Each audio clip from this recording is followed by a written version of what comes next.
I've tried throughout this whole period. Is it hard to train properly when you're in this, it's fine. mental state? Now it's fine. I struggled. There was probably about 2 months where I was, I was in a really bad way, you know. Did you talk to your dad about it? I did, but my dad was in a bad way as well. Why? Over this? Over this, yeah. Yeah, my dad was... I was in a bad way. I was sobbing most nights. Didn't want to go to sleep because I knew what I had to wake up to. You got to remember, this is a nightmare for me. How has this happened? How have I got in this situation? My faith let me down. You feel that? Oh, yeah, 100%, yeah. I feel that you're in a lot of pain about this. That's clear. And I'm extremely sorry you've been going through what you've been going through, because nobody should ever feel that way, and it's awful. And the court of public opinion on social media can be particularly brutal. I've experienced myself. It's a very, very unpleasant thing.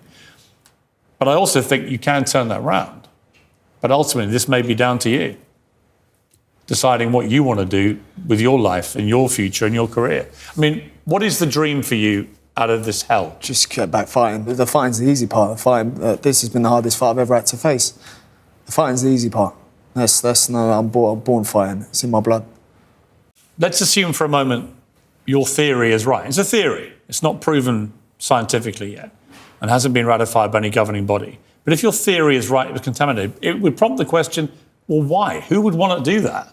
It would be the only way it would be contamination if it is. In whose interest is it to ruin this great fight? I'm not saying it was deliberate. What, in the lab? I'm not saying it was deliberate. You know, it may be an error in the testing. I'm not saying deliberately. I'm not saying that anyone's in the labs deliberately done this.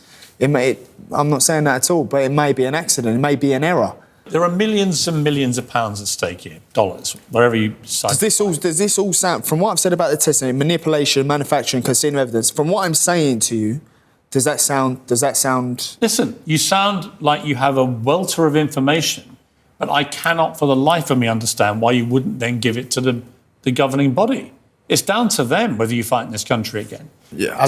I don't understand that. That to me makes no sense. Because I can get a licence elsewhere. What does Eddie... I mean, I've got a lot of time for Eddie Hearn. I think he's a brilliant promoter, and he cares about his fighters. He wants you to try and move on from this. That's his advice, right? What have you said to him about that? I just said I need the biggest fight possible, the hardest fight, so that when I beat that person in devastating fashion, there's no questions as to my whole career. There's no questions. It's done. That's what I want to do. I can't come back. I don't need no warm-up. I don't need no easy fight. I don't need a warm-up to get back into it. I'm 26 years old. Give me the best name. Give me the biggest name. Have you been training properly? Of course I have.